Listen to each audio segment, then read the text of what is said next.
पूछ सकते हो। यहाँ पे बोलो।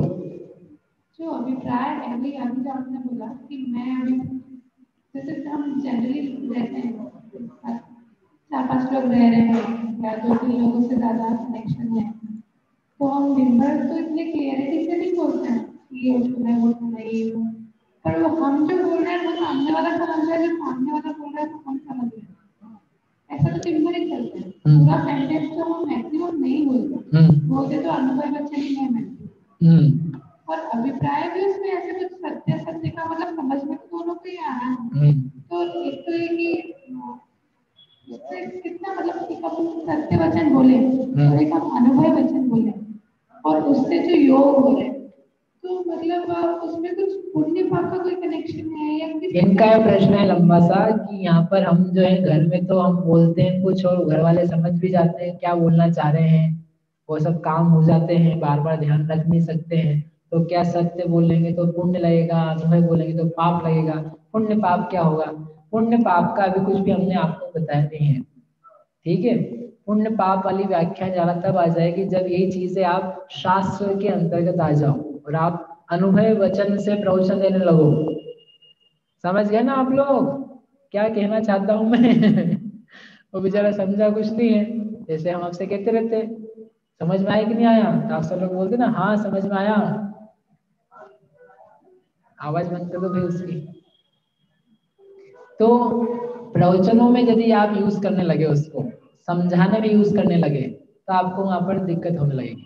और आप कह रहे हो घर में हमने बोला और सबने समझ लिया तो हमारा वचन अनुभव क्यों है? जिसने समझ लिया ये उसकी स्मार्टनेस है, ये उसकी विशेषता है। आपने नहीं बता पाया है लेकिन उसने संदर्भ देख करके, आगे पीछे का विचार करके, बुद्धि लगा करके समझ लिया। तो ये उसकी विशेषता है। आपका वचन तो अभी भी अनुभव है, तो उसको यदि आप कन्वर्ट कर दोगे सत्य में, तो आपका व्यवहार जो है लौकिक पारलौकिक दोनों श्रेष्ठ होंगे।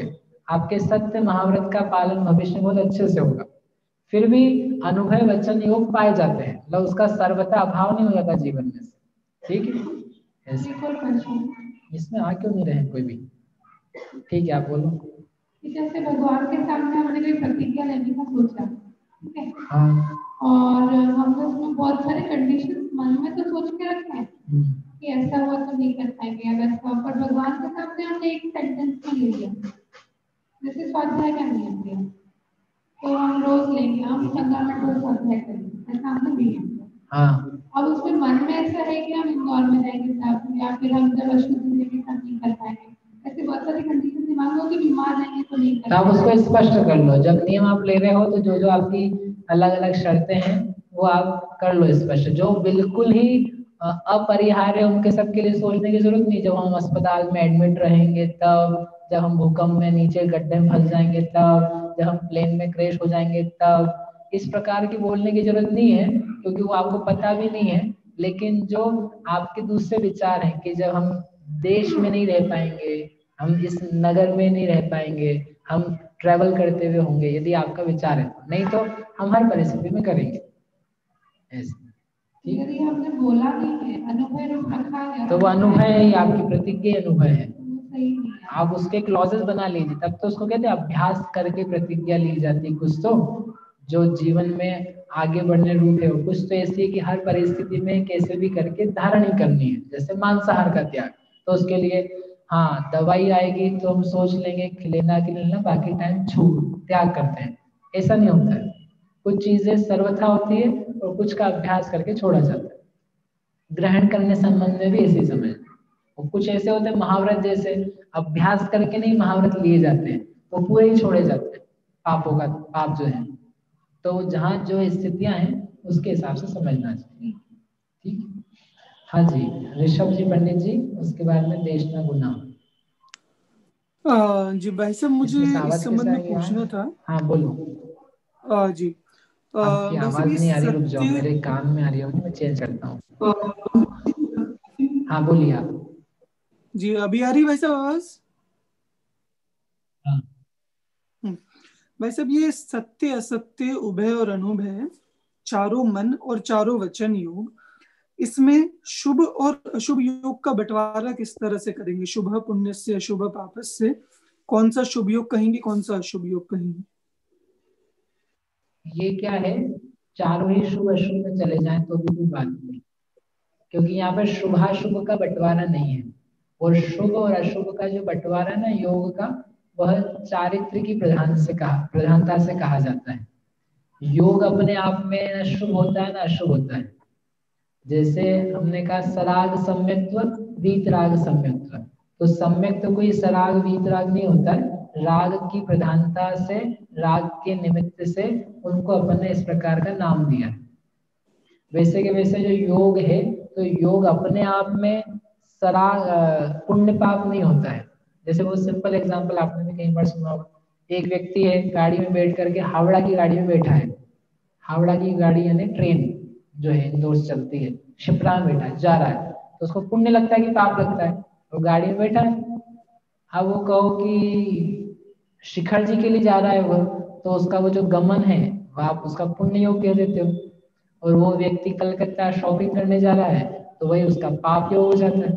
तो उसका जो योग था प्रदेश परिस्पंदन, वो अपने आप में तो जो है सो है, उसको लेकर के जो उसके परिणाम है शुभ अशुभ भाव रूप, वो चीजें क्या कहलाती है, वह शुभ अशुभ पुण्य पाप वाली कहलाती है।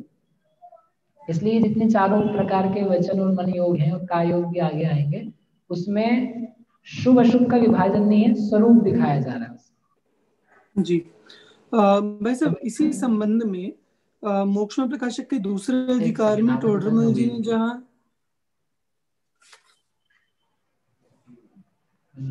चालू है, कनेक्टेड भी है, वैसे तो अनम्यूट भी है। आ रही है वैसे आवाज? हाँ आ रही है।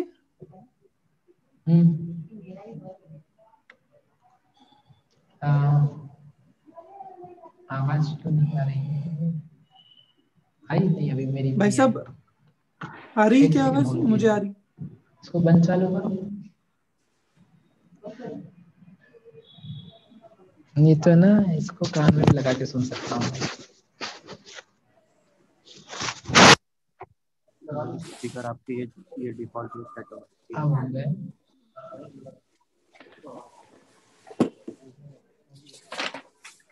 अब आने चाहिए इसमें, देख बोलना। जी भाई साहब आ रही है अभी आवाज? आई ना उसमें आवाज नहीं, इसमें लगा दी, अब आएगी।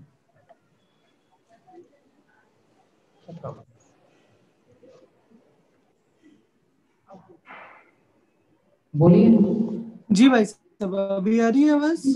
हाँ हाँ हाँ, वो टेक्निकल प्रॉब्लम है। जी भाई साहब, इसी संबंध में ये प्रश्न मुझे यहाँ से खड़ा हुआ था।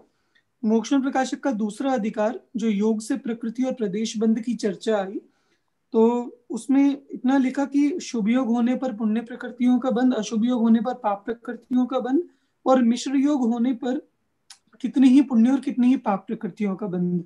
यहाँ मिश्र योग से क्या तात्पर्य है, ये समझना चाहता था।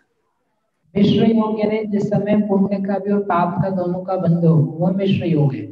यहाँ पर प्रदेश परिस्पंदन रूप योग नहीं है, क्योंकि मिश्र योग तो क्या है, यहाँ यदि देखेंगे योग मार्गणा से, तो उदारिक मिश्र, वैक्रियक मिश्र, आहारक मिश्र, वो मिश्र योग कहलाते हैं।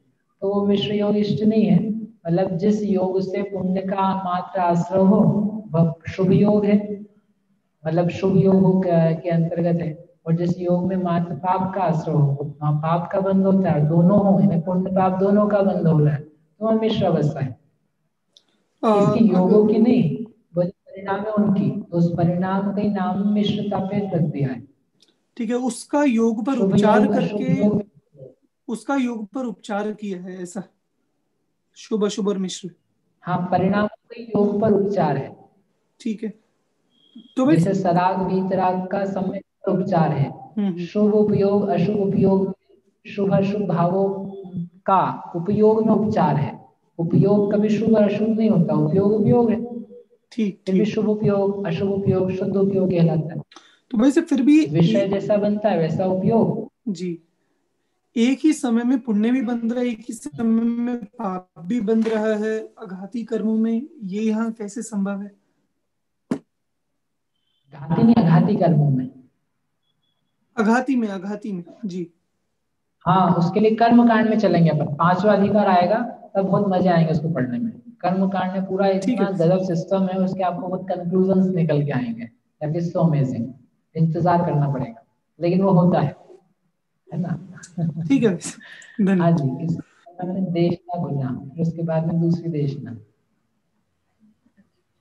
भैया मैं ये पूछ रही थी, जो अभी अपन ये सत्य असत्य उसकी आवाज अभय, बढ़ा दो इधर से, एक सेकंड होल्ड करो, इधर से बढ़ा देना। हाँ बोलूं? हाँ जो अपन ये योग मार्गणा में पढ़ रहे थे, तो अपन परिस्पंदन के बारे में पढ़ रहे थे, वाइब्रेशंस के बारे में। तो इसमें ये बीच में सत्य असत्य अभय अनुभय, इन सबका क्या रिलेशन, मतलब काय को पढ़ रहे हैं, क्या यूज होगा इसका? हाँ, जो वाइब्रेशंस है वो वाइब्रेशंस किनके निमित्त से होती है और डिफरेंट डिफरेंट होती है। सत्य बोलने की वाइब्रेशन जो है वह असत्य बोलने की वाइब्रेशन से डिफरेंट है। जो सत्य सोचते हो आप, उसकी वाइब्रेशन प्रदेश परिस्पंदन वह असत्य से डिफरेंट है। उन चारों के अपने अपने प्रकार हैं, ये बताने का प्रयोजन है। इसलिए वो जो एक सिंपल सी चीज है योग, जिसका नाम है आत्म प्रदेशों का परिस्पंदन, तो वह किस किस प्रकार से किन किन कारणों से वरी करता है, चेंज होता है, उस बात को इन सत्य असत्य आदि तरीकों से बता रहे हैं। ठीक है, आपको पता है लाई डिटेक्टर होता है, लाई डिटेक्टर जिससे झूठ पकड़ा जाता है। तो झूठ पकड़ने की एक मशीन आती है, घर में खरीद मत लाना मम्मी के लिए, हो माँ आपके लिए जरूर ला सकती है, मम्मी आपके लिए ला सकती है। तो वो लाई डिटेक्टर मशीन क्या कोई जादू है क्या? वो कैसे काम करती है, हाउ डज इट वर्क? तो आप उसको वो लगाते हैं उसको आपके हाथ में या सीने पे, जहाँ पर भी, एंड आपसे प्रश्न पूछते हैं। और प्रश्न पूछ करके क्या होता है, वो फिर बीप करने लग जाती है। तो क्या वो सर्वज्ञ है क्या, जब उसको मालूम पड़ जाए कि ये आदमी झूठ बोल रहा है कि सच? How does it work? It works on your vibration of your body, वो स्थूल वाइब्रेशन, कि इसका जो प्रदेश परिस्पंदन है अपनी भाषा में, वो क्या हो रहा है, चेंज हो रहा है। जब ये सच बोलता है तो इस टाइप का होता है, और जब ये अलग टाइप का बोलता है तो अलग हो जाता है। तो उस कॉन्सेप्ट पर तो वो मशीन काम कर रही है। कितना सच बोला वो परसेंटेज में निकाल देगी, कि इसने जो बोला है वो 90% सच बोला है, 80% बोला है, झूठा ही पूरा इंसान है, कुछ भी वो बता सकती है। ठीक है, समझ में आया? हाँ, तो इसका क्या उपयोगिता है, मतलब सत्य? हाँ, तो असत्य में ऐसा होगा, ज्यादा वाइब्रेशन होंगे, ज्यादा कर होगा? नहीं नहीं, ज्यादा कम नहीं, डिफरेंट वाइब्रेशन। हाँ, ज्यादा कम का हिसाब नहीं बता रहे अभी, सत्य से असत्य का डिफरेंट वाइब्रेशन। ठीक है, हाँ जी, देशना। इसके बाद में सौरभ जी जैन, और जैसा कि आपने बताया था आपको अपनी तरफ कि से। तीनों योग एक साथ नहीं होते हैं, तो मतलब हम कैसे डिस्टिंग्विश करेंगे कि कौन सा योग हुआ है तीनों में से?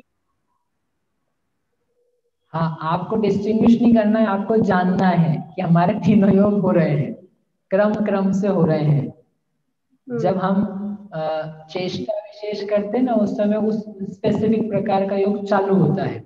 चलने के लिए चालू किया एक स्पेसिफिक रूप से, जैसे दर्शनों में योग होता है, उस समय वैसा योग हुआ, लेकिन वो वरी करते हुए चेंज हो जाते हैं।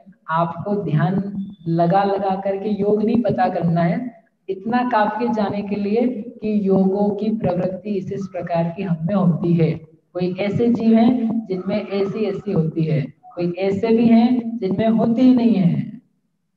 तो मतलब एक ठीक है, समय में एक योग है, इसलिए अगले समय में दूसरा योग, मतलब वो दूसरा योग होगा, ऐसा हो सकता है कि वो एक ही जैसा बना रहता है थोड़े समय के लिए? जो कुछ योग हैं विशेष, जैसे मन योग और वचन योग हैं, तो वो किन्हीं कारणों से एक समय में कन्वर्ट बदल भी जाते हैं। लेकिन जो काय योग है, तो काय योग अंतर्मूर्ति के लिए रहता है, वो एक समय में रहे ऐसा नहीं, लेकिन उसमें भी फिर डिफरेंट टाइप्स हैं। तो कुछ काय योग ऐसे भी हैं जो एक समय भी रहते हैं।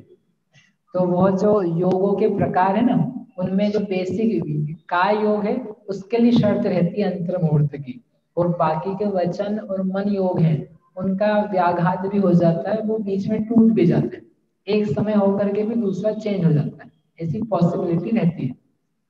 ठीक है। ठीक है। हाँ सौरभ जी, इसके बाद नीरज जी। विकास भैया, ये जो अनुभव वचन है उसमें एक कैटेगरी बताई हमने, असंगी दो आवाज नहीं आ रही है आपकी। आवाज नहीं आ रही है क्या? बोल रहे हैं आप? हाँ, इसमें माइक लगा दो ना इसी में, या मैं इसको चेंज कर लेता हूँ। एक सेकंड रुकिए, मैं ना स्पीकर मेरा रेगुलर लगा लेता हूँ।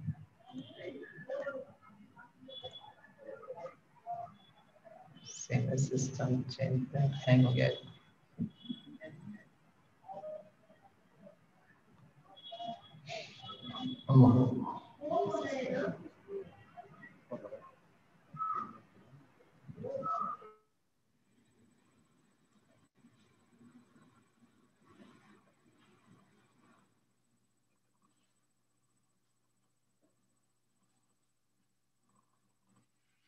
वो चीज बहन ऐसी रहती है पूरे दिन।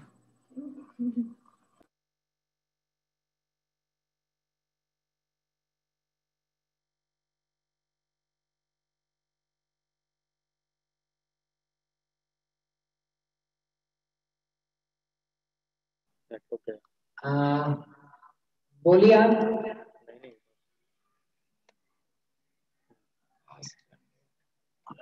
दीदी आ गया।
हेलो, नहीं आ रही होगी मेरी आवाज, आ रही है? हाँ भैया आवाज आ रही है अभी। हाँ ठीक है, हाँ बोलिए आप। भैया, क्वेश्चन है अनुभव वचन के बारे में कि एक कैटेगरी है अनुभव वचन की कि असंगी जीव जो हैं, दो इंद्रिय से लेकर असंगी पंचेंद्रिय तक। दूसरी कैटेगरी है संगियों की भाषा, लेकिन संगियों में भी त्रिअंश भी हैं और मनुष्य भी हैं, तो वैसा कोई डिवीजन की जरूरत नहीं पड़ी क्या कि त्रिअंशों में क्यों नहीं अलग से बताया?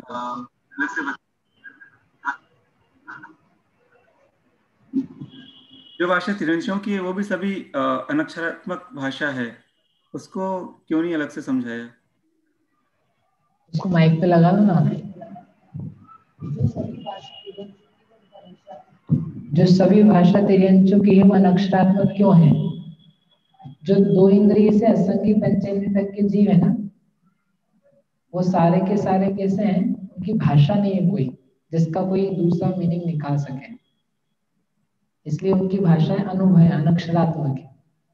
और जो संगी पंचेंद्रिय तिर्यंच हैं, उनमें किसी की भाषा अक्षरात्मक, जैसे तोता है, सारिका है, तो उनकी भाषा कुछ मीनिंगफुल हो सकती है, बोल सकते हैं, तो वो अक्षरात्मक होकर के चारों प्रकार की हो सकती है। परंतु असंगी पंचेंद्रिय की इस प्रकार की होती है, उनका भाषा व्यवहार नहीं है। अच्छा, समझ में? तो भैया ऐसे केवल तोता ही सुना है अपन ने ना, जो आवाज बोल सकता है, मनुष्य जैसी निकाल सकता है, तो इसी के लिए रखा हुआ है क्या?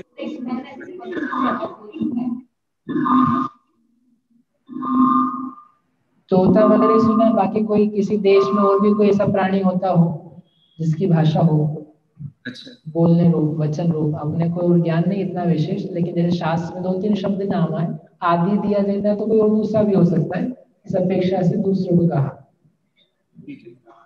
और भैया एक और कंफ्यूजन है, ये जो पुद्गल विपाकी और जीव विपाकी बताया है आपने ना, अब तक ये समझ में आया कि जो भी घातीय कर्म है उनका उनका असर आता है, घातीय कर्म उनका असर आता है पुद्गल पर। जो कंफ्यूजन है उसमें समझ में नहीं आया कि कौन सा कर्म जीव है, कौन सा कर्म पुद्गल विपाकी है।